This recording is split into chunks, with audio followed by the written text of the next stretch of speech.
జీవితం మీరా జీవితంలో వెలుగు నింపావయా, వ్యర్థముగా ఉన్న జీవితానికి అర్థం చూపావయా.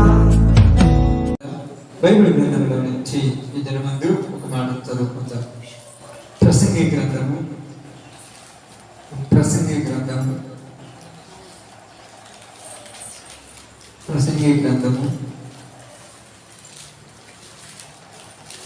11వ అధ్యాయము ప్రసంగి గ్రంథము 11వ అధ్యాయము 10వ వచనం అంటే చివరి వచనమును జాగ్రత్తగా చదువుదాం. లేత వయసును నడి ప్రాయమును గతించి పోవునవి కనుక నీ హృదయములో నుండి వ్యాకులము తొలగించుకొను, నీ దేహమును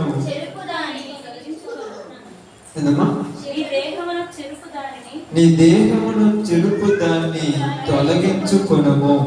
దేవుని వాక్య భాగమునందు ఆశీర్వదించి దీవించును గాక. ఆమేన్. దేవుని యొక్క సన్నిధిలో ఉన్నటువంటి మీ అందరికీ మరోసారి ప్రభునామములో శుభాలు వందనాలు తెలియజేస్తున్నాము. చాలా జాగ్రత్తగా మాట్లాడుతాం. కొంత సమయం జాగ్రత్తగా వెళ్తాం, ఎక్కువ సమయం కాదు, కానీ కొంత సమయం ఉందా. ఏమని మాట్లాడుతున్నాడంటే, లేత వయసును నడి ప్రాయమును గతించి పోవునవి గనుక. లేత వయసును నడి ప్రాయమును ఏమవుతాయంట?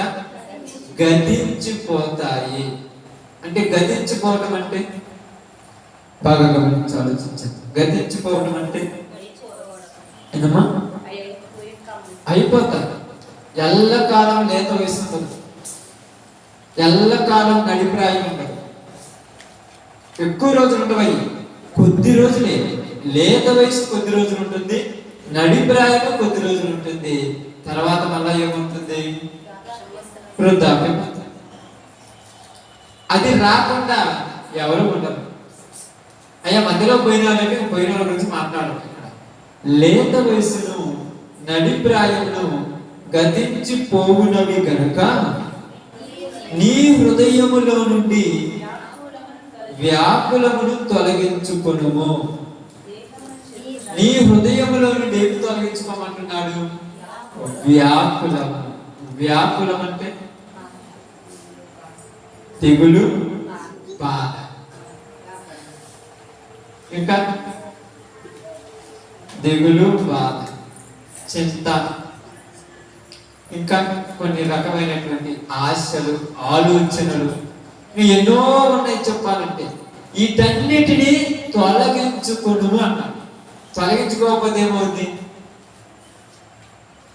తొలగించుకోకపోతే ఏమవుద్దమ్మా?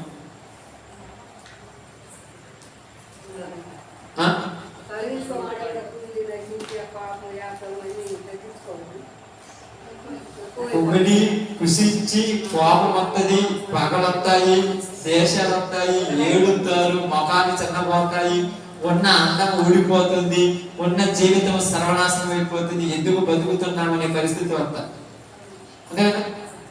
అంటే ఇప్పుడు ఏమంటున్నాడు?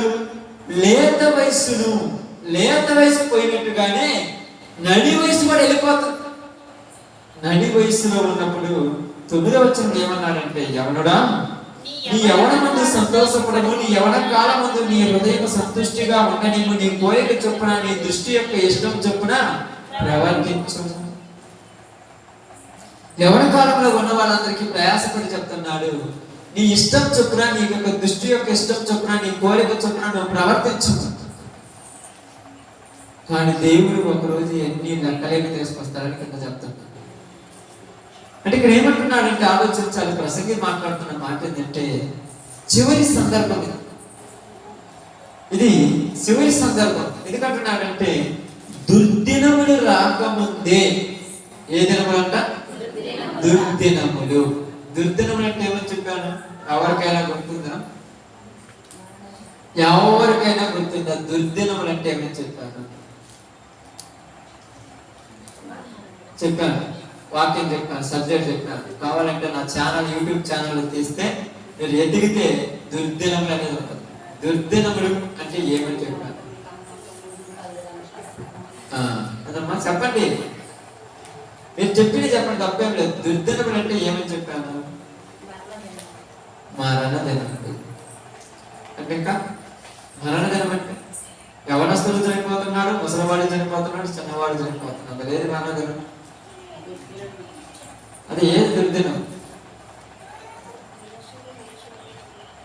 మనుషులు చంపుకునేది దుర్దినం. ఇంకా మీరు ఏం చెప్పినా కూడా నేను అది కోడ్ చేస్తున్నాను. ఇబ్బంది అంటే ఒక మనిషి జీవితంలో దుర్దినం అనేది ఎప్పుడు వస్తుందంటే, తన జీవితంలో తను జరుగుతున్నటువంటి ఒక పరిస్థితి ఎప్పుడు వస్తుందంటే, తన పరిస్థితిలో తను చూడలేక, నడవలేక, పైకి లేవలేక మంచాన పడి ఎవరైనా నీళ్ళిస్తే బాగుండేమో, ఆ నీళ్లు తీసుకొని తాగుతాను, అన్నం ఎవరైనా వేసుకొని వస్తే బాగుండేమో, ఆకలి అవుతుంది తినాలి, ఎవరైనా బయటికి తీసుకెళ్తే బాగుండేమో అని చుట్టుపక్కల జనాల కోసం ఎదురు చూసి ఒక దినం ఉంది. 50 దాటిన తర్వాత, 60 దాటిన తర్వాత, 70 దాటిన తర్వాత ప్రారంభమవుతుంది. ఆ దుర్దినములు రాకముందే, ఆ పరిస్థితి రాకముందే, అలాంటి పరిస్థితిలో ఎవరైనా దేవుడికి తెలుసు. అందరూ ఇప్పుడు అంటున్నాడు కదా ప్రార్థన గురించి, 3వ కర్ర తీసుకుని వచ్చేది 2 కర్రలతో అంతరా. 3వ కర్ర వచ్చిన తర్వాత ఎక్కువ మంది ప్రార్థన పడిపోతారు. కాళ్ళు చేతులు బాగా ఉన్నంత వరకు రారు. 3వ కాలు రావాలి, ప్రార్థన కాడికి రావాలి. అవయవాలలో ఏదో ఒకటి పోవాలి, ప్రార్థన కాడికి రావాలి. శరీరాల్లో ఏదో ఒక రాగం రావాలి, ప్రార్థన దేవుని నమ్మాలి. అందుకని ఇక్కడ ఏమన్నాడంటే, లేత వయసు వెళ్ళిపోతుంది, నడిప్రాయము వెళ్ళిపోతుంది.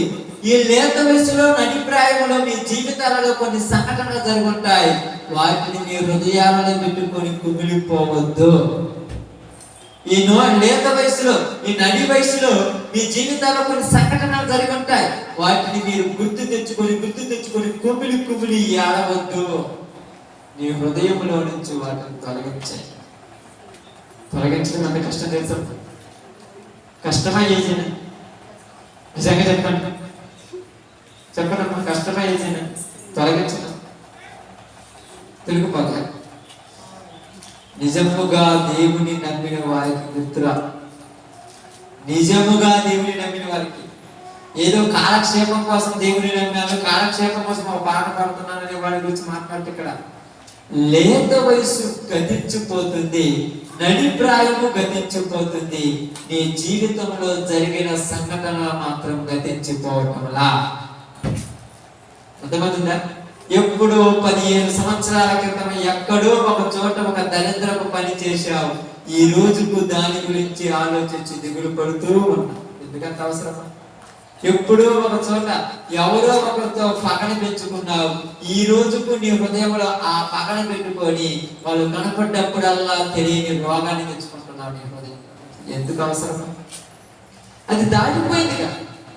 అది ఎప్పుడుదో, అది ఏ రోజుదో. 2014 మళ్ళా వద్దామా? 2019 ఉందా? అది వెళ్ళిపోయిందా లేదా? కానీ 2019లో జరిగినటువంటి సంఘటనలు గుర్తున్నాయా, వెళ్ళిపోయాయా? 2015లో జరిగిన గుర్తున్నాయా, వెళ్ళిపోయాయా? 2020లో జరిగిన గుర్తున్నాయా, వెళ్ళిపోయాయా? చెప్పండి, నిజంగా చెప్పండి. ఎందుకు గుర్తు తెచ్చుకున్నా? ఎందుకు గుర్తు పెట్టుకున్నా? గుర్తు పెట్టుకోవాల్సిన అవసరం లేకుండా గుర్తు పెట్టుకోలేదు. మరి గుర్తు పెట్టుకోలేకపోతే మంచోడు.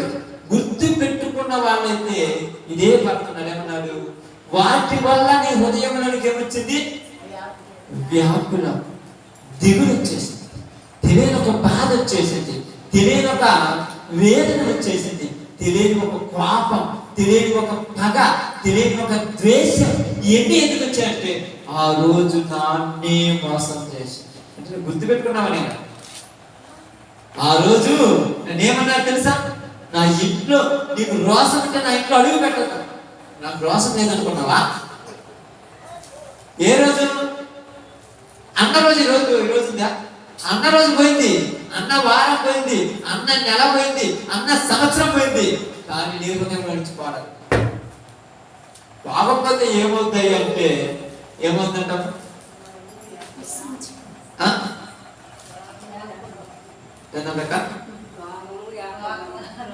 చెప్పేది గట్టిగా చెప్పండి అక్క. నేనేం కొత్తని కదా, ఎప్పుడు మీ మధ్యలో ఉండేవాడిని. గట్టిగా చెప్పండి, గొంతు చుచ్చుకొని. ఎప్పుడన్నా మీ ఇంటికాడికి వచ్చినప్పుడు, నువ్వు ఆ దారిని పోతున్నప్పుడు పక్కన వాళ్ళు వచ్చి మా సేవలో పోయి గడ్డి పీకి నువ్వు అన్నప్పుడు నువ్వు గట్టిగా అరుతావు, అంత గట్టిగా అవ్వండి. అప్పుడప్పుడు మీరు ఉన్నప్పుడు నువ్వేనా ముందు పైకి వేస్తున్నట్టు నేను కానీ గట్టిగా అరుతావు, అంత గట్టిగా అవ్వండి. చెప్పేదేదో తక్కువ మంచి తప్పేం లేదు, చెప్పేదేదో కరెక్ట్ చెప్పాలి. ఎందుకంటే మీరు చెప్పేది కరెక్ట్ చెప్తే అది అర్థం అవుతుంది, అప్పుడు మీకు కూడా క్లారిటీ వస్తుంది. ఎందుకు గుర్తు పెట్టుకోకూడదు అట్లా? వాటి వల్ల ఏమవుతుంది తర్వాత మాట అక్కడ చదవకపోవాలంటే, నీ దేహమును చెరుపు దాన్ని తొలగించు. ఇవన్నీ నీలో ఉండటం వల్ల నీ శరీరం పాడైపోతుంది. ఏం పాడైపోతుందక్క? శరీరం పాడైపోతుంది. ఎందుకు పాడైపోతుంది? మనసులో ఉంటే శరీరం పాడైపోతుంది, ఏంటి హృదయం శరీరం పాడైపోతుంది. నేను అన్నాను అక్కడ ఎగ్జాంపుల్గా, ఆ సిస్టర్ గారు ఉన్నారు అనుకోండి, నాకు ఆ సిస్టర్ గారికి ఎప్పుడు ఒకరోజు గొడవ పడదు. ఇప్పుడు ఆ సిస్టర్ గారు అంత రెడీ అయిపోయిందో తెలుసా, బాగా రెడీ అయిపోయి నీట్గా శుభ్రం నుండి అందమైన ముఖంతో నవ్వుతూ వస్తుంది. నేను ఎదురు పడగానే ఆ నవ్వు అంతా ఏమైపోద్ది, వాడిపోయిన ఆకు పోద్ది. చూడు, వాడిపోయిన ఆకు ఎట్ట వాడిపోద్దో ఆ ముఖం అలా వాడిపోవడానికి కారణం ఏంది? అది గుర్తొచ్చింది. ఇప్పుడు సరే ముఖం ఏమైపోయింది, వాడిపోయింది. మళ్ళా ఆ యొక్క సంతోషం అలా అవుతుందా? ఎంత ప్రయత్నంతో తెలుసు, అలా ఉండాలనుకుంటున్నా కానీ వల్ల కాదు. ఎందుకు కాదంటే నీ దేహమును చెరుపు దాన్ని తొలగించుకోండి. ఇలా నుంచి నీ దేహాన్ని చెరిపేస్తున్నాయి, నీకు అర్థం కాదా ఎందుకు చెరిపేస్తుంది ఏంటంటే బైబిల్ గ్రంథం చెప్తాను చూడండి. సామెతల గ్రంథము 14వ అధ్యాయము 30వ వచనం ఒకసారి చూద్దాం. సామెతల గ్రంథము 14:30. సాత్వికమైన మనస్సు శరీరమునకు జీవము. జీవం అంటే జీవము అంటే ప్రాణం. ప్రాణం ఉన్నాడు, బాగా ఉన్నాడు, కలకల్లాడుతుంటాడు, ఇప్పుడు బాగా ఉంటాడు. ఇప్పుడు చూడండి, చెట్టు జీవంతో ఉందనుకో ఎంత చక్కగా ఉండదు అక్క. పచ్చగా బాగా దాన్ని చూసినప్పుడు అప్పుడప్పుడు కొన్ని చెట్లు చూసినప్పుడు అక్కడి నుంచి బయటికి రాబోతుంది కాదు. ఇప్పుడు జీవం అంటే సాత్వికమైన మనసు. సాత్వికం అంటే దేవుడు ఇచ్చినటువంటి మనసు, దేవుడు చెప్పినటువంటి మనసు ఏం చేస్తుందంట చెప్పండి, చదవండి అక్కడ. శరీరానికి జీవము. నీకు ఎక్కడ లేని జీవం వస్తుంది. జీవం అంటే మనం ఏమనుకుంటాం తెలుసు కదా, మనిషి యొక్క రక్తమే అతనికి ప్రాణం. బాగా రక్తం ఉందనుకుని కలకలాడుతున్నట్టు కానీ జీవం ఉన్నప్పుడు ఆ యొక్క మనిషి కూడా సంతోషం ఉంటాడు. ఎప్పుడు సంతోషం ఉంటారంటే సాత్వికమైన మనసు కలిగినప్పుడు. ఏ మనసు అంటే సాత్వికమైన మనసు. మరి ఇప్పుడు తర్వాత చదవండి. మత్సరము ఎముకలకు కుళ్ళు. ఏంటంట మత్సరం? మత్సరం ఏంటంట ఎముకలకు కుళ్ళు అంట. ఏంటిది? మత్సరము ఎముకలకు కుళ్ళు. అంత గొప్పగా చెప్తున్నారు చూడండి. ఇప్పుడు ముఖం మనస్సులో మత్సరము. మత్సరం అంటే అసూయ. అసూయ పెట్టుకున్నారు అనుకోండి, ఈ ముఖం అంతా ఎప్పుడు ఎవరో పోయినట్టు, ఏదో పోయినట్టు ఉంటుంది. జీవితం అంతా ఎప్పుడు చూసుకోక ఏదో పోగొట్టుకున్నట్టు దిగులు పడుతూ ఉంటారు. ఏమైందమ్మా బాగున్నాను, నేను బాగున్నానుగా, నువ్వు బాగున్నావని చేస్తే బాగున్నట్ట. అప్పుడప్పుడు కొంతమంది అంటారు ఏంటమ్మా దిగులు పడుతుంటే, నేను బాగానే నవ్వుతున్నాను కానీ అప్పుడు పన్నీకిడితే నవ్వినట్టేనా? రాని నవ్వు ఎంత నవ్వినా అది హృదయంలో నుంచి రాలేదు కాబట్టి నీ మనస్సులో ఏదో ఒకటి పెద్ద దరిద్రం దాగింది. ఆ రోజు పోయింది, ఆ సంవత్సరము పోయింది, ఆ దినము పోయింది, కానీ అది మాత్రం నీలో నుంచి అప్పుడు నీలో ఉన్న వయసు ఇప్పుడు నీకున్న వయసు ఒకటేనా కాదా? కాదు కదా. మరి అప్పుడు వయసు ఉన్నప్పుడు అప్పుడు జరుగుతున్న పద్ధతులన్నీ మర్చిపోవాలి కదా. మర్చిపోతామా? ఇప్పుడు సహోదరి ఎన్ని సంవత్సరాలు? మా సిస్టర్ గారికి 34 సంవత్సరాలు. ఇప్పుడు వాళ్ళ ఇంట్లో ఉన్నటువంటి వాళ్ళ ఇంట్లో ఉన్నటువంటి ఒక మనిషితో ఆ పిల్లలతో గొడవ పెట్టుకొని ఇప్పుడు పగ పెంచుకుంటారు. ఇద్దరు తిట్టుకున్నారు. ఒక అమ్మాయి చిన్న మెంత అమ్మాయి 4 సంవత్సరాల పిల్ల ఏంజల్ గారు. ఆ అమ్మాయి ఈ అమ్మాయి అరుచుకున్నారు. నిజమే, అబద్ధమే చెప్పట్లా. అరుచుకున్న తర్వాత ఈ అమ్మాయి ఆ అమ్మాయితో పడప్పుడు ఆ అమ్మాయి ఈ అమ్మాయితో ఆ వయసులో పాప లేకపోతే వయసు ఉంటుంది. ఎంత వయసే నిజంగా చూసిన మీ అందరూ తెలుసు. 3 రోజులు కూడా అయిపోతా పడతాడు. 3 రోజులు కనీసం ఆ ఇంటి గడపడతాం. ఇప్పుడు ఈ అమ్మాయి కూడా ఏమనుకుంటే నువ్వు పిలవనప్పుడు నేనేది పిలవాలి? అంత పొట్ట పిల్లకే ఏం లేదు రాసుకున్నప్పుడు నాకెందుకు? ఎగ్జాంపుల్ చెప్తాను. ఇప్పుడు ఈ మనిషి కూడా పిలవదు. ఇప్పుడు అనుకున్న రోజు పోయింది, అనుకున్న సందర్భం పోయింది. ఇప్పుడు ఈ మనిషి వయసు ఏమవుతుంది? పెరిగిపోతుంది. ఆ మనిషి వయసు పెరుగుతుంది, వయసు పెరుగుతుంది, దినాలు పోతున్నాయి, సంవత్సరాలు గడిచిపోతున్నాయి, కానీ లోపల ఉన్న పగ పోతుందా? ఎందుకు పోదు? అప్పుడప్పుడు పెద్దలు కూడా ఏమంటారు, ఎంత చచ్చినా అంటే ఏంటనుకున్నారు సాంత? ఆ సాంత ఏంటనుకున్నారు? చింత చచ్చింది పులుపు సావాలంటే. చింత అంటే చింతకాయలో ఉండేటువంటి ఆ యొక్క చింతకాయ ఉందిగా, దాని స్వభావం ఉంది, కానీ లోపల ఉన్నటువంటి మనసు మాత్రం చావల. రేపో మాపో నువ్వు పోయి ఇంట్లో పోయి అన్నం వేసుకొచ్చి ఇంతే కానీ తింటాను చాలు కదా. అర్థమైందా? నువ్వు ఆడ పడుకొని ఉంటే నా యొక్క నీళ్ళ బకెట్ కాడికి పోయి నీళ్ళు తెచ్చితే కానీ నీళ్ళు ఇచ్చే దిక్కులేదు. కానీ గొంతు పట్టుకొని చట్టనే చట్టాగా మేము మాత్రం దాని మీద అసలు ఎందుకు పద్ధతి నాకు అర్థం కాలేదు. ఎందుకు ఇలా వస్తుంది జీవితాలంటే మనుషులలో మార్పు రాలా. ఇప్పుడు ఈ మార్పు రాంది ఏమైపోయిందంటే జీవితాలకు, దేహానికి ఏం తెచ్చిపెట్టింది? ఎందుకమ్మా చూడండి, బైబిల్ గ్రంథంలో నుంచి సామెతల గ్రంథం 3:7-8 వచ్చిన జాగ్రత్త చదవండి. సామెతల గ్రంథం 3:7-8 వచ్చిన నిదానం చదవండి, ఇబ్బంది ఏం లేదు. నేను జ్ఞానిని కదా అని నీవు అనుకోవద్దు. యెహోవా యందు భయభక్తులు కలిగి చెడుతనమును విడిచిపెట్టుము. అప్పుడు నీ దేహమునకు ఆరోగ్యమును నీ ఎముకలకు సత్తువను కలుగును. ఏమంటున్నాడు ఇక్కడ? నేను జ్ఞానిని కదా అని నీవు అనుకోవద్దు. జ్ఞానిని కదా అని నువ్వు అనుకోవద్దు అంటే అర్థమైంది. నేను జ్ఞానిని కదా అని నువ్వు అనుకోవద్దు అంటే అర్థమైంది. ఎవరి దగ్గరికి పోయి ఉదాహరణకు నేనే ఉన్నాను అనుకోండి, నా దగ్గరికి ఆ బొడ్డోడు కొన్ని రోజులు పెద్దోడు అవుతాను, నేను పెద్దోడు అవుతాను. నేను పెద్దోడు అయిన తర్వాత ఇప్పుడు నేను వాడిని చేతికేసి ఒక్క దెబ్బ కొడతాడు, కింద పడతాడు. నేను పెద్దోడు అవుతాను, వాడు పెద్దోడు అవుతాడు. అప్పుడు నేను వాడి రేంజ్ లో పోతాను, వాడు నా రేంజ్ లో. అప్పుడు నేను మూడో కాలు వాడికి ఏమంటుంది ఎవడంతా అవుతుంది. అప్పుడు నన్ను ఒక్క దెబ్బ కొట్టి నేను కనపడతాను. అర్థమైందా? అంటే వయస్సు పెరిగే కొద్దీ ఏమి పెరగాలంటే జ్ఞానం కూడా పెరగాలి. ఇప్పుడు ఏమంటున్నారంటే నువ్వు చేసేది కరెక్ట్ కాదని వాడిని అంటే ఏమంటాడు?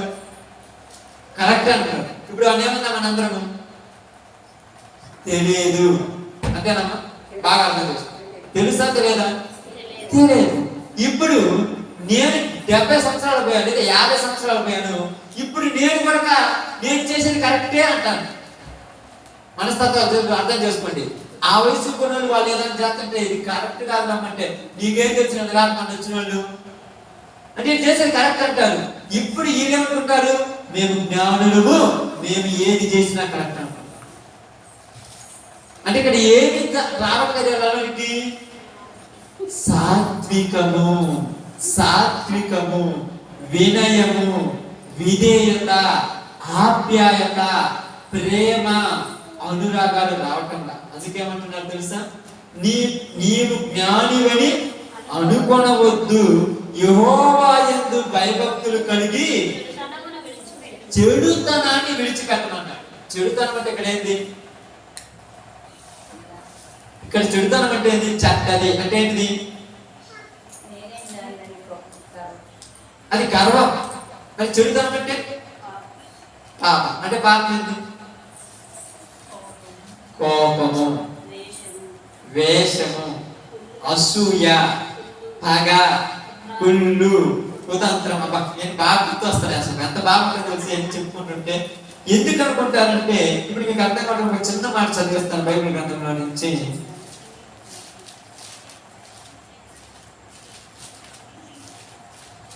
అదే సామెతల గ్రంథంలో నుంచి ఒకసారి బాగా చూద్దాం.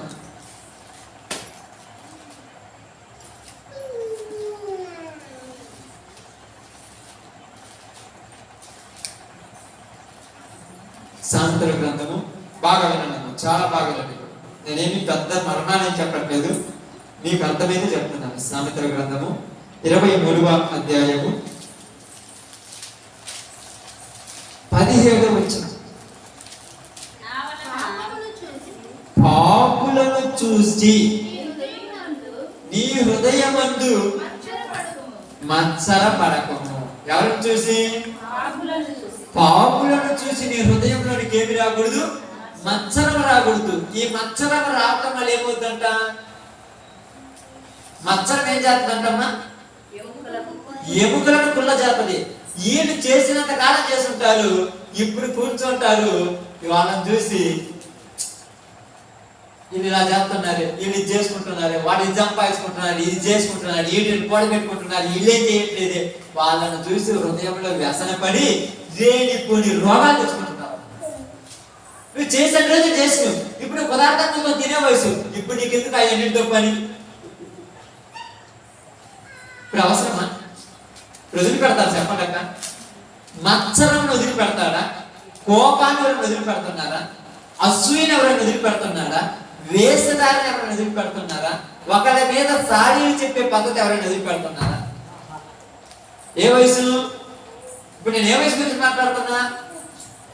లేత వయసు, నడిప్రాయము. అప్పుడు నువ్వు చేసావు కదా, ఆ తర్వాత ఈ గుర్తు పెట్టుకొని ఏదేదో సాధించాలనుకుంటాను. ఏం సాధిస్తావు? నువ్వు సాధించి నాకు అర్థం కాదంటే ఏం సాధిస్తావమ్మా? ఏమైనా సాధించగలరా?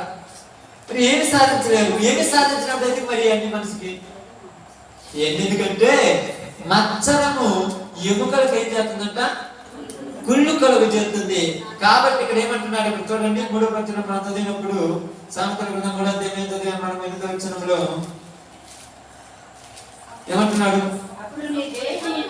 ఎప్పుడు నీవు చెడుతనమును విడిచిపెడితే, ఎప్పుడు? అప్పుడు అన్నది అక్కడ అనేది నీవు కానీ నేను కానీ చెడుతనాన్ని విడిచిపెడితే అప్పుడు మనకేముంటుందంటమ్మా? ఆరోగ్యంగా ఉంటారంట. మరి ఎందుకంటే రోజు రోగాలు వస్తుంది అంటే, రోగాలు పైకి వచ్చే రోగాలు వేరు. జ్వరం రావచ్చు, కడుపు నొప్పి రావచ్చు, నడుము నొప్పి రావచ్చు, ఇంకా నొప్పులు రావచ్చు, కామన్. కానీ సచ్చినంత కాలం రోగంతో ఉన్నారంటే ఎక్కడో ఒక చోట చెడు దాగి ఉన్నది. ఎందుకు దాగిపోయి ఉన్నదంటే, అది దాచిపెట్టుకొని, దాన్ని అనుకొని, దాన్ని ఊహించుకొని, దాన్ని కుమిలిపోని కుమిలి అప్పుడప్పుడు అంటారు, నేను ఎట్లే ఉంటాను, నువ్వే కుమిలిపోతావు అంటాను. ఏంటంటే కుమిలిపోతున్నావు, కుళ్ళిపోతున్నావు, అసూయ పడుతున్నావు, వ్యసన పడుతున్నావు. ఇదంతా మనసులో తెచ్చుకొని ఒంటరిగా ఉన్నప్పుడు దిగులుకొని ఏడ్చి నీలో ఉన్న శరీరంలో ఉన్న ఆరోగ్యం మొత్తాన్ని పోగొట్టుకుంటున్నావు.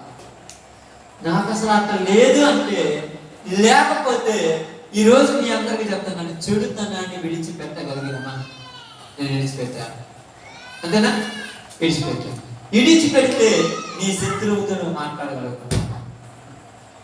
విడిచిపెట్టాను నువ్వేం చెప్తావు కదా, పాపాన్ని వదిలిపెట్టాలంటే అందరం వదిలిపెట్టామని చెప్తాం. అయితే నీ ఎదురు శత్రువు అతను కూర్చొని మాట్లాడి చూద్దాం. చాలైతే బాగున్నారు, ఎలా ఉన్నారు, ఏం చేస్తున్నారు, ఏం చేస్తున్నావు అన్నా, ఎలా ఉన్నారు, మాట్లాడతారా?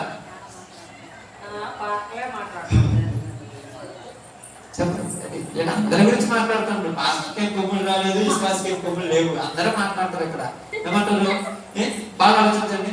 విడిచిపెడతాడా? విడిచిపెట్టలేదు కనుక బైబిల్ ఏం చెప్తుందంటే మనిషి యొక్క ముఖములో తెలియనటువంటిది ఏమున్నది? దేవుడు. కొంతమంది నవ్వుతుంటారు కానీ పైకి నవ్వుతారు, నిజమైన నవ్వు కానరాదు. ఇప్పుడు నేను నవ్వుతున్నాను అనుకోండి, నా నిజమైన నవ్వేదో నేను కావాలని నవ్వేదో మీకు అర్థం కాదు. మీకు అర్థమవుతుంది కదమ్మా?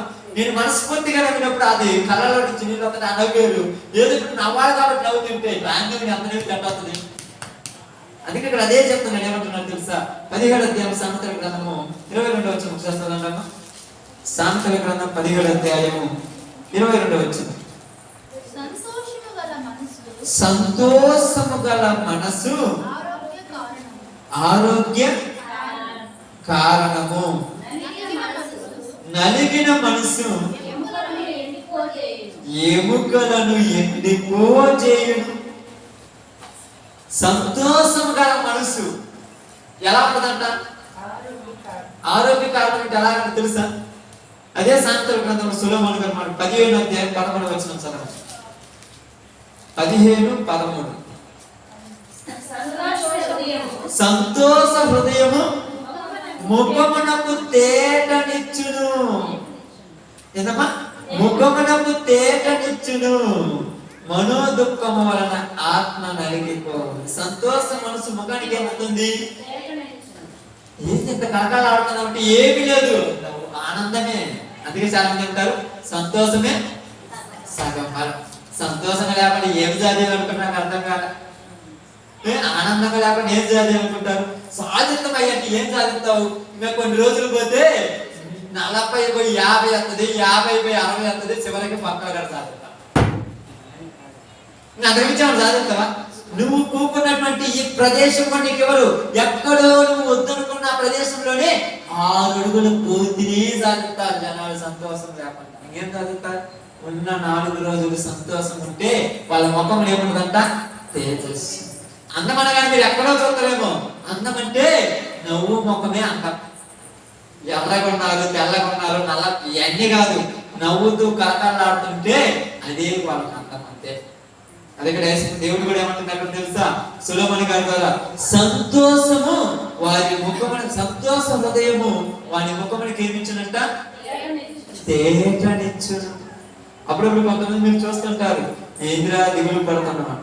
నేను ఎందుకు దిగులుగా ఉన్నాను, నేను బాగా ఉన్నాను అంటే ఎలా కనిపెట్టగలిగాను? నాకు అర్థం కాలేదు.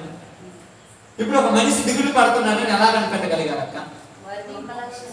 వారి ముఖాలను చూసినప్పుడు వాళ్ళు నవ్వుతున్నారు, వాళ్ళు నవ్వినట్టు నటిస్తున్నారు, వాళ్ళు ఏదో లోపల పెట్టుకొని పైకి వచ్చి బుద్ధులు నీకు అందరు నాకు కాదు ఎలా అంటారు? అబ్బో ఇప్పుడు ఏదో ప్రత్యేకంగా ఏదో నేను వచ్చి నేను ఏదో పిలవటం వల్ల నువ్వేదో నాకు పలికిన పెద్ద పప్పేం కాదు. నీ ముఖ లక్షణమే నీ మీద సాక్ష్యం పలుకును. బైబిల్ మామూలు లేదు. అందుకే నేను చెప్తున్నాను, ఇది చదివితే చాలు ప్రపంచాన్ని చదివినట్టే. ఇది చదివి ఇప్పుడు అందరి బుద్ధులు నాకు తెలిసిపోతుంటాయి. ఏందయ్యా తెలిసిపోతున్నా బయటపడమంటే మనమేనా అవసరం బయటపడాల్సిన అవసరం? అర్థమైందా? అర్థమైంది కదా?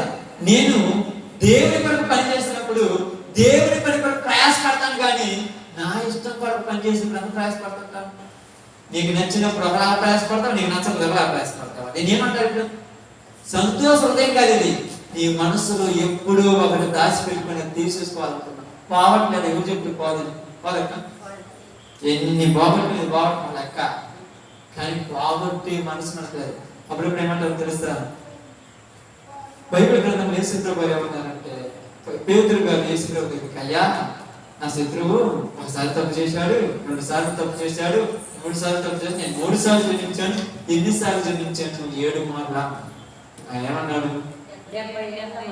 ఇది చెప్పడానికి బాగానే ఉంది కానీ చేయడానికి బాగుంటుందా? నిజంగా మనస్ఫూర్తి చెప్పండి, మరి ఎందుకు చేయలేకపోతున్నా? ఎందుకు చేయలేకపోతున్నా? ఎందుకు చేయలేకపోతున్నా అంటే ఒక చిన్న ఎగ్జాంపుల్ చెప్తాను. కొరింథీయులకు రాసిన 2వ పత్రిక 7వ అధ్యాయం 1వ వచనం చదవండి. మీకు ప్రతిదీ కూడా దీనిలో నుంచే చేసుకొస్తాను. కొరింథీయులకు రాసిన 2వ పత్రిక 7వ అధ్యాయం 1వ వచనం. ప్రియులారా, మనకు ఈ వాగ్దానములు ఉన్నవి కనుక దేవుని భయముతో పరిశుద్ధతతోను సంపూర్తి చేయుచు శరీరమునకును ఆత్మకును కలిగిన సమస్త కల్మషము నుండి మనల్ని పవిత్రులుగా చేసుకొందుము. అంటే ఏముందంటే మనకు కల్మషం నుండి పవిత్రత ఎప్పుడు అవుతుందంట? ఎప్పుడు చేసుకుంటాడంట? మనకు వాగ్దానాలు ఉన్నదని తెలిసినప్పుడు. ఇప్పుడు మనకు వాగ్దానాలు ఉన్నాయా లేవా? రాత్రి కూడా చిన్న మాట్లాడతాయి అచ్చరి సబ్జెక్ట్ కాదు కాబట్టి దానికి అల్లీలా అంటే అచ్చరి చదివేశాను. ఇప్పుడు మనకు వాగ్దానం ఉందా లేదా? ఏం వాగ్దానం ఉంది? ప్రభు మరలా వచ్చి మనం తీసుకెళ్తారు. ఏడున్నాయి బైబిల్ అంటే యోహాను రాసినటువంటి పత్రికలు అనుకుంటాను. చూద్దాం, మీకు అర్థం కావడానికి చెప్తున్నాను. పత్రిక, మొదటి పత్రిక 2వ అధ్యాయం 25 వచ్చిన. యోహాను రాసిన మొదటి పత్రిక 2వ అధ్యాయం 25 వచ్చిన. నిత్య జీవము అనుగ్రహించు ననుదయే ఆయన తానే మనకు చేసిన వాగ్దానం. ఇది వాగ్దానం. ఏం వాగ్దానం చేశాడు? నిత్య జీవం ఇస్తానని చేశాడు. ఎవరికి ఇస్తాను నిత్య జీవం? అందరికి ఇప్పుడు ఈ కల్మషాన్ని వదిలిపెట్టాడు. అందరూ ఎప్పుడెంతారు? నేను వాక్యం చెప్పినప్పుడు ఎక్కడ పోయి చెప్పినా తీసేయాలి. ఎవరు తీసేయాలి? ఇది పోవాలి. ఎవరు పోవాలి? అప్పుడప్పుడు నా కొరకు చాలా విషయాలు మానవునికి వస్తున్నప్పుడు నేను కొరకు పర్సనల్ ట్రావెల్ చేస్తున్నప్పుడు కొంతమందిని నాకు శత్రువులుగా ఉన్నాయి. నేనేం పర్ఫెక్ట్ అని చెప్పను, శత్రువులు ఉన్నారు.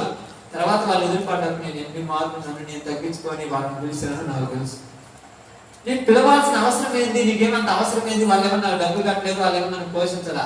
కానీ నాకు ఒకటి గుర్తొస్తుంది, ఈ రోజు నేను ఎల్లకుండా పలకరించకపోతే ఆ వాగ్దానం నాకు పర్వక భయం. ఎందుకంటే చాలా మంది అప్పుడప్పుడు కొంతమంది అంటారు, అప్పుడప్పుడు కొంతమంది నాతో వచ్చినటువంటి అంటే మీరు కాదు కొంతమంది వస్తుంటారు ఫ్రెండ్స్, వాళ్ళు అందరూ వచ్చినప్పుడు అంటారు, నీకేమో అవసరం అయ్యా పిలవడానికంటే నాకు అవసరం లేదు, నా ప్రభువు నాకు చెప్పాడు పిలవడం అని చెప్పాడు కాబట్టి నా బతుకుతున్నాం. లేకపోతే మన రేంజ్ ఇదే. అసలు ఎడమా అసలు ఈ వాగ్దానాలు ఎవరికి తెలుసుంటే మీరేమో నాకు తెలియదు, కానీ నేనైతే ఉండే ఉంటాను ఖచ్చితంగా.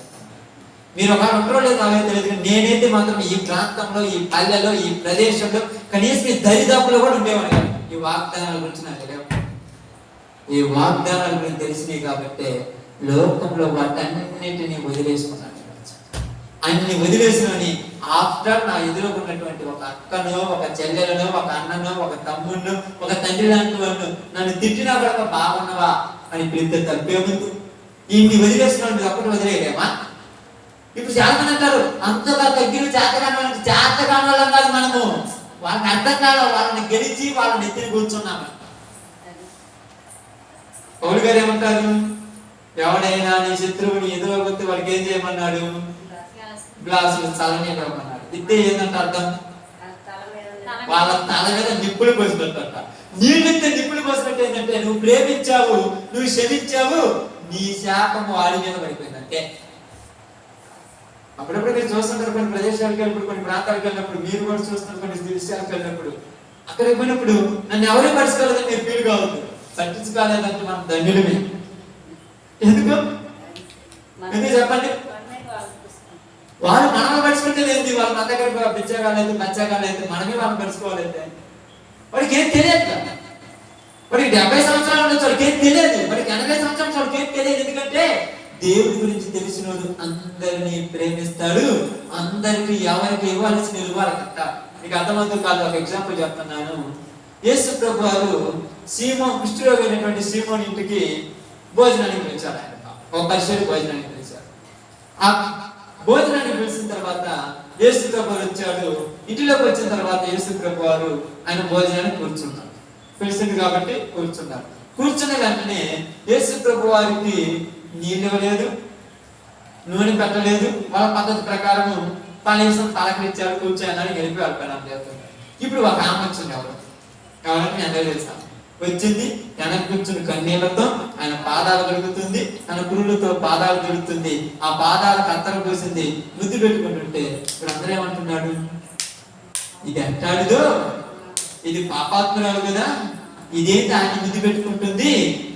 అంటే ఇప్పుడు యేసుప్రభు ఏమన్నాడు, నువ్వు నన్ను ఇంటికి పిలిచావు, కనీసం ప్రేమతో ప్రేమించావా, కనీసం నాకు ఇవ్వాల్సిన మర్యాద ఇచ్చావా, అసలు నన్ను ఎందుకు పిలిచావు నువ్వు అంటే నీ బుద్ధి ఎక్కడే తెలుసుకుని నువ్వు అట్టాడు అలా పడుకోవాల్సిన అవసరం లేదు నేను. మరి నీకంటే ఏమే తండ్రి. అందుకు ఎందుకు చెప్తున్నానంటే ఇప్పుడు మనలో కూడా 3:30 గంటలు కూర్చొని మా ప్రార్థన చేస్తారు ఒక్కొక్కరు, 22 గంటలు కూర్చొని బైబిల్ చదువుతున్నాను ఒక్కొక్కరు. నేను దేవుడి కోసం అన్ని అయినా చేస్తాను. ఇన్ని అవసరం లేదు. ఎదుటి వారిని ప్రేమతో వాళ్ళతో కలిసి మెలిసి లేకపోతే నువ్వు ఎలా ఉంటావంట, గణ గణ గణ గణ మోగేటువంటి కంచు. కంచు ఎలా మోగుద్ది, మోగుద్ది. దానికి ఉపయోగం ఉందా? బంగారం మోగుద్దా? విలువ కలిగింది. ఎక్కడ వాడాలో అక్కడే ఉపయోగపడుతుంది, ఎక్కడంటే ఉంటుంది. దానికి విలువ ఉన్నది. విలువ లేనిది ఏమున్నది? అందుకని ఇక్కడ ఏమన్నా తెలుసా, మనకు వాగ్దానాలు ఉన్నాయి. ఈ రోజు క్రైస్తవుల దగ్గరికి నేను ఎక్కడికి వెళ్ళినా కూడా ఈ దినాలలో ఏదేదో సబ్జెక్ట్ చెప్పను. నేను ఏం చెప్తానంటే అంత్య దినాలలో జాగ్రత్త జాగ్రత్త జాగ్రత్త. రోజు ఎప్పుడు చెప్పినా వదిలిపెట్టుకోండి అంటారు. ఇన్నిసార్లు చెప్పినా కూడా వదిలిపెట్టుకునే వాళ్ళు ఉన్నారని చెప్పండి అమ్మా. కనీసం 100 సార్లు చెప్తే ఒకటైనా వదులుకుంటామేమో. అప్పుడప్పుడు పిల్లలు ఉన్నారు వాళ్ళు, వాళ్ళకి రుద్దుతుంటారు. రాస్తాం ఒకసారి 2 సార్లు 3 సార్లు 4 సార్లు రుద్దుతూనే ఉంటారు. ఎందుకు అన్నిసార్లు రుద్దించేది? అక్షరం రాదు. మరి ఎన్నిసార్లు ఎందుకు చెప్పుకునేది? అది ఒక్కటైనా ఇడిచిపెడుతున్నాను. నేను నీ చెప్పినా ఇడిచిపెట్టలేదు అనుకోండి, ఏమన్నాడు దేవుడు, వాళ్ళు నేను వదిలేసాను మీకేం పని. కాబట్టి ఇక్కడ ఏమంటున్నాడంటే నీ దేహమును చెరిపోయకుండా ఏంటి అంటే మీకు అర్థం, లోకానికి అర్థం కాదు, చెడు. అందుకే తిమోతి రాసిన 2వ పత్రిక 2వ అధ్యాయం 22 వచ్చిన పౌలు గారు మాట్లాడుతున్నాడు. చాలా జాగ్రత్తగా చూడండి.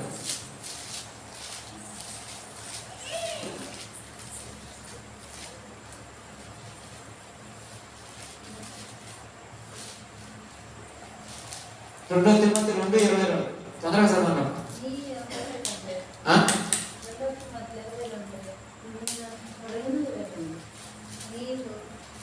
తిమోతి రాసిన 2వ పత్రికనా? సారీ, ఎన్ని వచ్చిన ఉన్నది? 2:22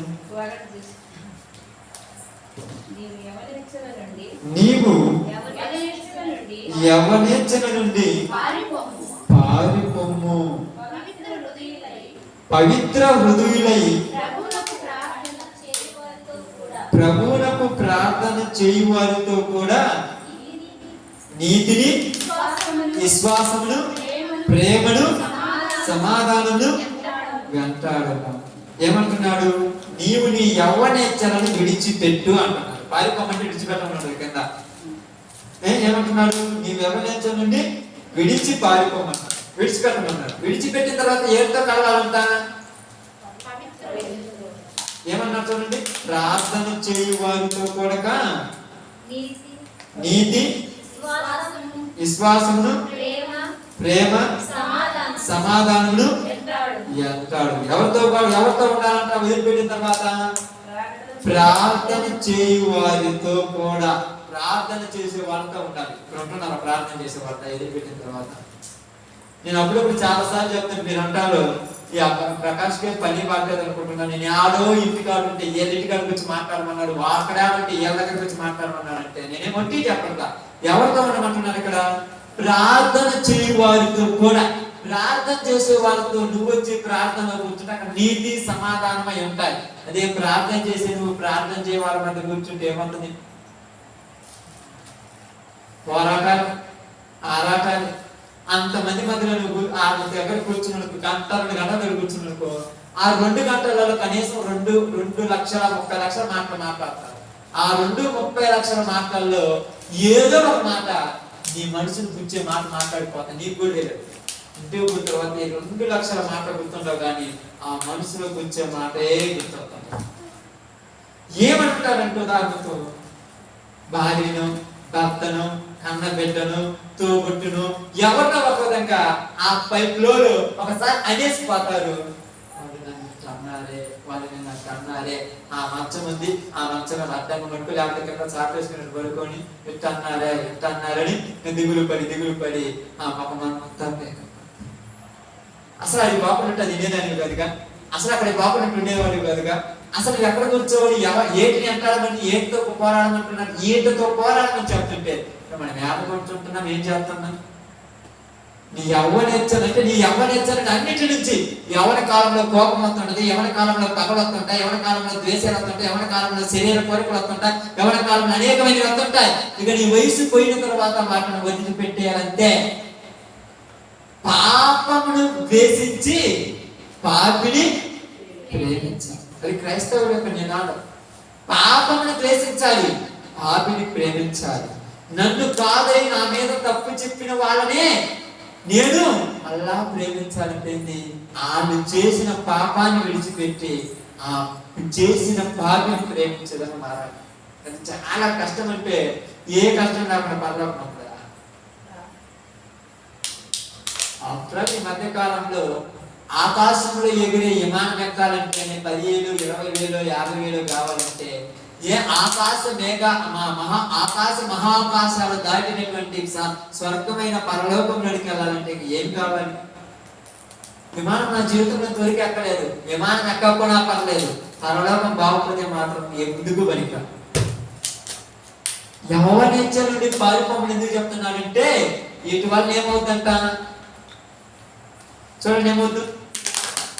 బైబిల్ గ్రంథంలో 1 కొరింథీయులకు రాసిన పత్రిక పక్కన 6వ అధ్యాయం 18వ వచనం. కొరింథీయులకు రాసిన 1వ పత్రిక 6వ అధ్యాయం 18వ వచనం ముగిస్తాను. కొరింథీయులకు రాసిన 1వ పత్రిక 6వ అధ్యాయం 18. జారత్వమునకు దూరముగా పారిపోము, మనుషుడు చేయు ప్రతి పాపము దేహములకు వెలుపల ఉన్నవి కానీ జాగ్రత్తను చేయువాడు తన సొంత శరీరమునకు హానికరముగా పాపము చేయించున్నాడు. దీనికి దూరంగా పారిపోమంటున్నాడు. ఈ జాగ్రత్తమునకు దూరంగా పారిపోమంటున్నాడు. ఎందుకంటే ఇది నీ శరీరానికి ఏం చేస్తుందంట? హాని. ఏం కానీ? శరీరానికి హాని. ఏమి హాని చేస్తుందంట? ఈ జాగ్రత్తం అనే మాటను యేసుప్రభు వారు సింపుల్గా చెప్పాడు. ఎంత సింపుల్గా చెప్పాడమ్మా? మత్తయి సువార్త 11వ అధ్యాయం 5వ అధ్యాయం 28వ వచనం. 5:28 ఎంత సింపుల్గా చెప్పాడు చూడు. అసలు ఆ మాట్లాడినట్టు చెప్పేశాడు, మాట్లాడేశాడు. 28 లేదా? నేను మీతో చెప్పున్నది ఏమనగా ఒక స్త్రీని కాని పురుషుని కాని మోహపు చూపుతో చూచు ప్రతి వాడు అప్పుడే తన హృదయమందు ఆమెతో వ్యభిచారం చేసిన వాడగును. చెడుగా చూడటం కొడక జాగ్రత్త. ఈ చూడటం వల్ల శరీరానికి ఏమి హాని అవుతుందంటే లేనిపోని కోరిక హృదయంలో పుట్టి ఆ కోరిక నీ శరీరంలోకి వచ్చేసి నీకు దిగులు చింత, ఎందుకు ఏదో పోగొట్టుకున్నట్టున్నట్టు, ఏది పోగొట్టుకోలేదు, ఏమి లేదు అంటారు. ఓరకు అన్నాం అనుకోని ఏమవుతుందట?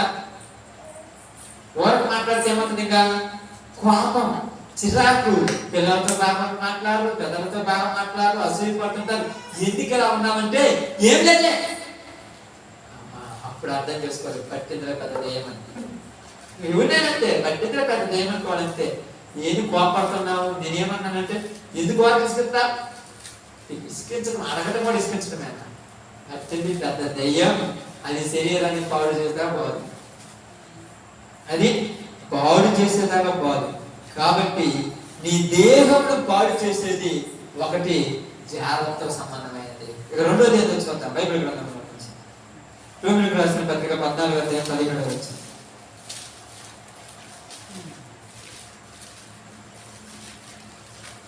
మీరు చదివినప్పుడు మీకు కొద్దిగా కొత్తగా ఉంటాం. దేవుని రాజ్యము భోజనమును పానము కాదు.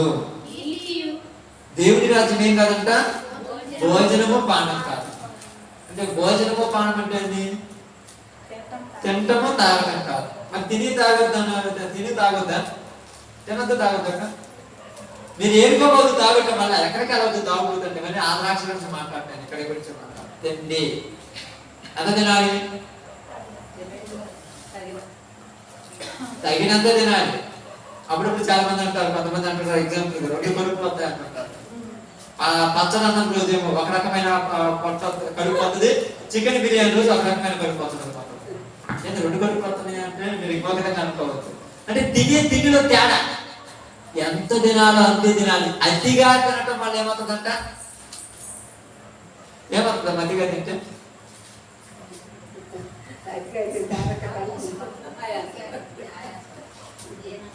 కిబ్రోతు హత్తావా అని తెలుసా?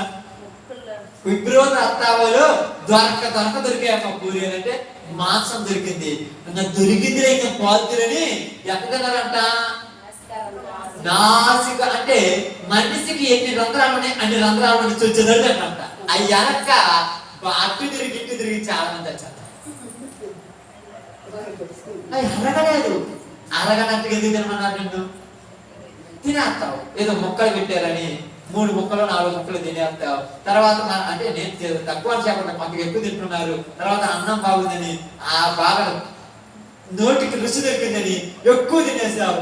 అడగలేదని పోయి అక్కడ పోయి గ్యాస్ స్టవ్ డబ్బా తీసుకొని నోటి మీద తాగేస్తావు. ఇది తాగటం వల్ల అజీర్తి కలిగి పైకి తిన్నాము, పైకి తినేసి ఇప్పుడు హాస్పిటల్ పోతావు. ఏంటి హాస్పిటల్కి వచ్చావంటే తిన్నానంటే నిన్నేం తిన్నామంటారు. నిన్నేం తిన్నా అదే అడిగాను, ఏం అడగడు. నిన్న ఏమి తిన్నావు? బాగలేదు, నేను ఏం తిన్నామంటారు. నిన్నేం తిన్నావు చెప్పండి. నిన్న ఏదో మాంసం తిన్నానంటే అది నీ బాగా కదా పర్లేదు, అంత ఎక్కువ నేను ఇంతే తిన్నాను. అంత నుంచి ఎంత కొట్టేదో నాకు అర్థం కాదని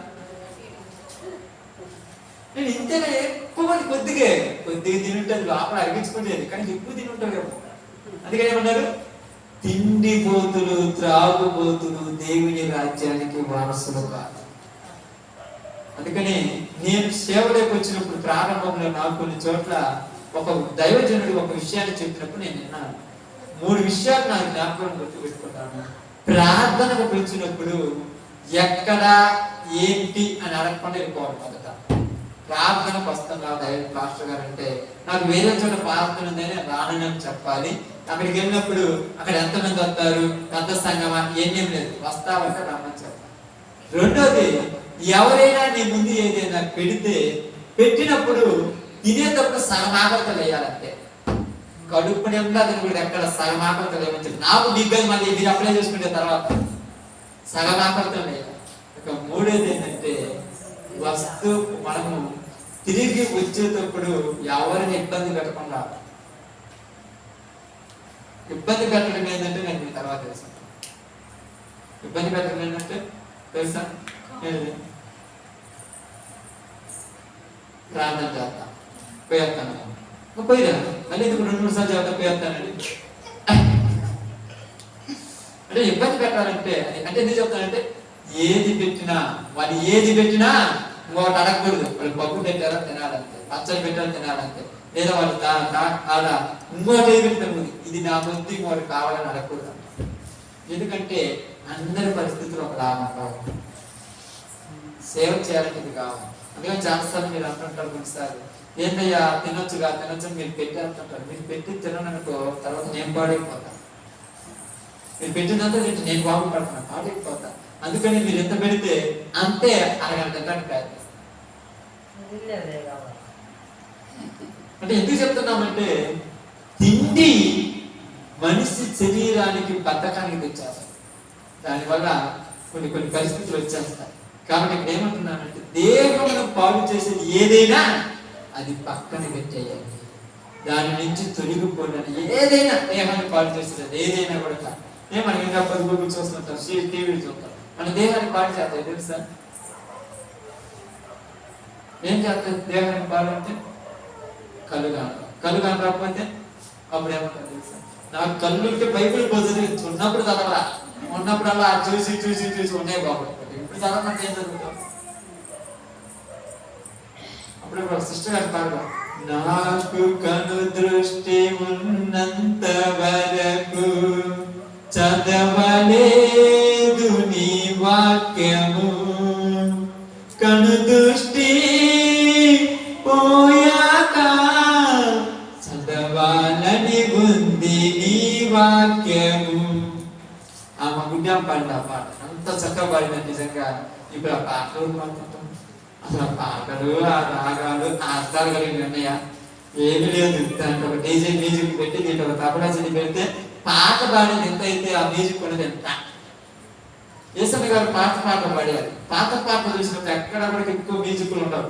నేను అప్పుడప్పుడు మన ప్రార్థన పోతున్నప్పుడు ఆటలు పెడుతుంటాను, నీ ప్రేమే నన్ను ఆదరించేదని, నిత్యుడా అనే సన్నిధి అన్నప్పుడు మీరు చాలా మంది ఏమంటారు అంటే, ఏంటంటే అలా పాట పెట్టి మీరు నేర్చుకోవాలి. నేను తప్పలేదు, నేర్చుకుని తప్పేం లేదు, కానీ ఆ దాంట్లో మ్యూజిక్ తక్కువ ఉంటుంది. ఓన్లీ తబలాని లేకపోతే దాని ఒక గంజలు ఉందంటే అంతకుమించి ఎక్కువైపోతాం.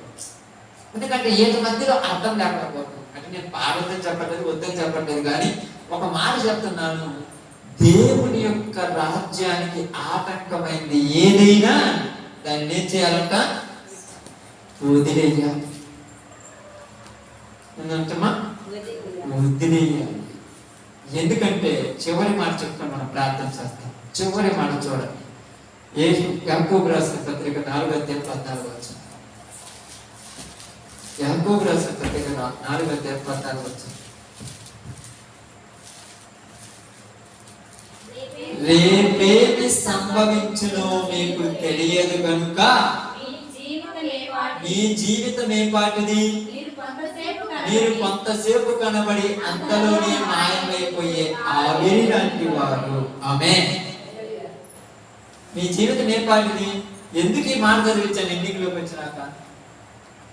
లేత వయసు నడిప్రాయము పొంది అప్పుడు మనలో ఉన్న పాతవన్నీ పోవాలి. దినాలు పోయే కొద్ది మర్చిపోవాలి. కొన్ని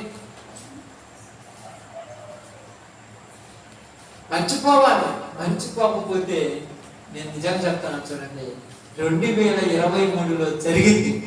నేను 24లో మర్చిపోకపోతే రేపు పొద్దున చనిపోతే నేను ఎక్కడికి వెళ్తాను చెప్పండి? మరి ఇంత ప్రయాసపడాలి పాతాలని పోవడానికి. నాకు నచ్చినట్టుగా నేను చాలా చక్కగా వెళ్తున్నప్పుడు ప్రాంక్ చెప్తాను, నాకు నచ్చినట్టుగా కనపడిన చోటల్లా తిరిగి, కనపడిందల్లా తాగి, కనపడిన దాన్ని అనుభవించి, కనపడిన విధంగా తిరిగి ఇష్టం వచ్చినట్టు చేసి, అప్పులు చేసి, అట్ట చేసి, ఇట్ట చేసి, ఊరిలో ప్రపంచంలో చుట్టుపక్కల ఉన్న జనాల చేత ఎన్ని అనిపించుకున్నా నేను పోయేది పాతాలని. కాబట్టి ఇష్టం వచ్చినట్టు ఎవరన్నా 2 రోజులైనా నాకు నచ్చినట్టుగా సుఖం అనుభవించి ఆ నరకానికి పోయి కరెక్టే. ఇక్కడ నటించి అక్కడ పోయి కాదు అవసరమా? ఇక్కడ నటించి అక్కడ పోయి కాదు అవసరమా? అందుకని నేను చాలా సార్లు చెప్తున్నా, మీకు ఆదర్శంగా, నేను కొన్ని చోట్ల కూడా మీకు ఆదర్శంగా నిలబడాలని నేను చాలా ప్రయాసపడుతున్నాను. ఎక్కడ తీసుకెళ్ళినా కూడా మీ గురించి కొన్ని తప్పని తీసుకుంటుంటాను. మీరు ఎక్కడ ప్రార్థనకి వెళ్ళి ఆడికి వెళ్ళినా కూడా మీ గురించి కొద్దిగా టెన్షన్ ఎందుకు పడతానంటే, ఒకటి ముందు నాకు దైవజనుడిగా ఏమన్నారంటే ఆయన, దైవజనుడా నీవు సంఘానికి మాదిరిగా ఉంటావు. అందుకని నాకు పనులు ఉంటాయి, నాకు ఎక్కడికెక్కడికి వెళ్ళాలని ఉంటుంది, ఏదేదో తిరిగి రావాలని ఉంటుంది, కానీ కేవలం దేవుని మందిరంలో ప్రార్థన కొరకు అన్నిటినీ పంచుకుంటాను. నేను ఎక్కడ పోయినా ప్రార్థన నిమిత్తమే పోతాను, నేను అక్కడికి వెళ్ళాలని. ఇప్పట్లో నేను చురికి రావాలంటే నాకు కావాల్సింది ఇప్పుడు ఎన్ని కాదు, పరిస్థితులే కాదు, చేసుకోవాలంటే పని ఉన్నా, ఎన్నో ఉన్నాయి, ఎన్ని కాదు, ముఖ్యం దేవుని పని. దేవుడిలో ముందుకు సాగాలి, దేవుడిలో ముందుకు ఎదగాలి. మీకు ఎన్ని సంవత్సరాల నుంచి మీకు వాక్యం చెప్తుంటే మీకు నేను ఎప్పుడు చెప్పిన వాక్యం ఏంటంటే, మిమ్మల్ని ఎంకరేజ్ చేశాను, డిస్కరేజ్ ఎప్పుడు చేయాలి. ప్రార్థన కూడా ప్రయాసపడాలి, మీరు ప్రార్థన చేయాలి, మీరు ప్రార్థనలో నిలబడాలి, మీరు సువార్తకు రావాలి, మీరు సువార్త చేయాలి, మీ వంతు పాలిభాగస్తులు ఉండాలి. అందువల్ల మీరు కాలు బయట పెట్టి రోజు సువార్తకు రాగలుగుతున్నారు.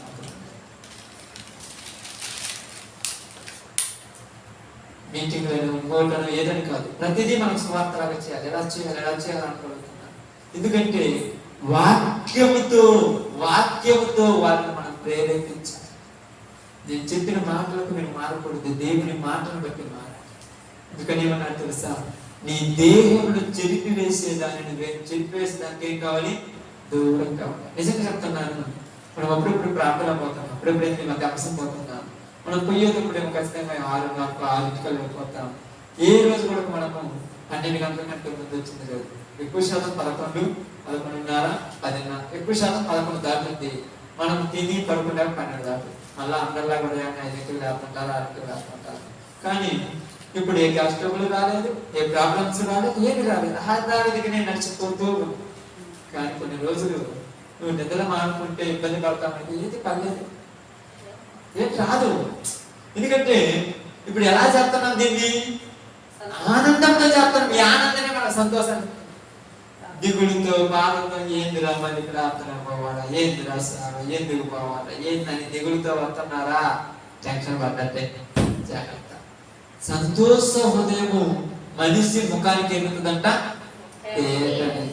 అప్పుడు మనం ఎప్పుడప్పుడు ప్రజలుకుంటారు, వాళ్ళు అంత దూరం నుంచి అంత యాక్టివ్గా ఉన్నారు, అంత యాక్టివ్గా ఉన్నారు. యాక్టివ్ అంటే ఈ యొక్క యాక్టివ్ తనము, ఈ తేజస్ అనేది మనం దేవుడు ఇచ్చిన జ్ఞానమే. కాబట్టి ఈరోజు మీ అందరికి నేను చెప్పిన ఒక చిన్న మాట ఏంటంటే, అన్నీ పోతున్నాయి, దినాలు పోతున్నాయి, రోజులు పోతున్నాయి, సంవత్సరాలు పోతున్నాయి, టైంలు పోతున్నాయి, వేసిన పాత అయిపోతుంది, పంట అన్నీ పోతున్నాయి. మనలో ఉన్న పాత పగలు పాపాలు పోవటం వల్ల అవి పోకపోతే పగలకుండా అంటారు. ఎక్కడో ఉంటుంది, ఎక్కడుంటుంది నాకు అర్థం కాలేదు. ఎక్కడుంటది? యేసు ప్రభు వారిని తీసుకెళ్ళి శిలువ మీద కొట్టారు. ఎక్కడ కొట్టారు? అక్కడ కొట్టారు. శిలువ మీద 3 మెప్పుల మధ్య కొట్టారు. అక్కడ 2 చేతులు అట్లా పెట్టుకొని ఆ 2 కాళ్ళ నుంచి ఆ మేకులకు, ఆ మేకులు అంటే మేకులు సపోర్ట్ తో తేలబడి ఉన్నాడు యేసుతో. ఆ సందర్భంలో తన యొక్క రక్తము ఆ యొక్క తలలో నుంచి కారి కారి కిందకి బొట్టుకులు పడుతుంది. అప్పుడు కింద వాళ్ళందరూ చూసి ఏం చేస్తున్నారమ్మా? నవ్వుతున్నారు, హేళన చేస్తున్నారు. యేసుప్రభు ఏమన్నాడు? ఒక్క చక్కని మాట, తండ్రి వీళ్ళేమి చేస్తున్నారు, వీళ్ళకి తెలియదు, వీళ్ళను క్షమించు. అసలు క్షమించే మనసు యేసు ప్రభుది. యేసు ప్రభు దగ్గరికి వచ్చిన నువ్వు క్షమించగలుగుతున్నావా? ఏది నాకు అర్థం కాలేదు. దరిద్రులు కొన్నట్టు మనకేది దోషాలు పగలు, లోకంలో ఉన్నటువంటి అపవాదిగా అనుకున్నట్టుగా మనకేది టెన్షన్. మీకు ఎప్పుడైనా అర్థమైందా? పాతాళ లోకానికి, పాపానికి సంబంధించిన, అపవాదికి సంబంధించిన వాళ్ళందరూ కూడా దేవుని విషయంలోకి వచ్చినప్పుడు ఏకమవుతారు. తెలుసు తెలియదు. దేవునికి విరోధులైనప్పుడు అందరూ ఏకమైపోతారు. అవునవును, కరెక్టే, ఇబ్బంది అవుతుంది, మాకు ఇబ్బంది అవుతున్నారు, ప్రార్థన అంటారు. అందరూ అప్పుడు అయిపోతారు. మరి దేవుని దగ్గర ఉన్న నీవు నీతి విషయంలో ఒకటి ఎగటానికి ప్రయాసపడతావా? ఈరోజు ఎంతో మందిని పోగొట్టుకున్నాము. మళ్ళా వాళ్ళ ఎవరు గెలవాలి? గెలుచుకోవాలి. ఎలా గెలుస్తాము? ప్రేమ ద్వారా గెలుచుకోవాలి. ప్రేమతో ప్రేమించుకుని వాళ్ళని మనం ప్రేమతో ఆప్యాయత కలిపితే సున్నమైపోతుంది. నీలో ఉన్నటువంటిది ఏమన్నా, అప్పుడప్పుడు అంటారు చూడండి, నీలో ఉన్నటువంటి ఏమన్నా అవయవాలు ఏమన్నా పోతాయా? కానీ ఆ టైం రాగానే లోపల ఎక్కడో నిద్రపోతుంది. అప్పుడు దాకా ఏంటిది? ఆ టైం, ఆ సందర్భం రాగానే ఏమవుతుంది? చేయించుకోలేదు. అప్పుడు మీకు అప్పుడప్పుడు అర్థమైంది, గుర్తుండదు మీకు. ఆ కరెక్ట్ సిచ్యువేషన్ మీరు బాగా దేవుల్లో ఉన్నప్పుడే అప్పుడే మీ దగ్గర తీసుకొచ్చి ఎదురు నిలబెడతారు. ఏ లాభంలో స్వత అప్పుడు నీ మొక్కల నుంచి ఒకసారి బయటికి రాగానే ఫెయిల్ అయిపోయావా? అవును, మరి మీకు అర్థం కాలేదు, ఫెయిల్ అయిపోయావు. చాలా మంది ఈరోజు దేవుని సన్నిధిలో మీ అందరికీ చెప్తున్నానమ్మా, మీకు ఎంత ఇబ్బందులు ఉన్నా, ఏ సమస్యలు ఉన్నా, ఏమున్నా కూడా రేపేమి సంభవించిన తెలియదు. ఈ రోజు కన్ను ముందు మనం ఎక్కడే పోతాం. ఇప్పుడే కన్ను వస్తే ఎక్కడే పోతాం. ఏ పాపం దాచిపెట్టుకున్నారో మనం తప్పకుండా కాదు. ఏమంటున్నారు? అతిక్రమంలో దాచిపెట్టి వాడు వర్ధిల్లడు, వాటి ఒప్పుకొని విడిచిపెట్టిన వాడు కనికరం పొందుతాం.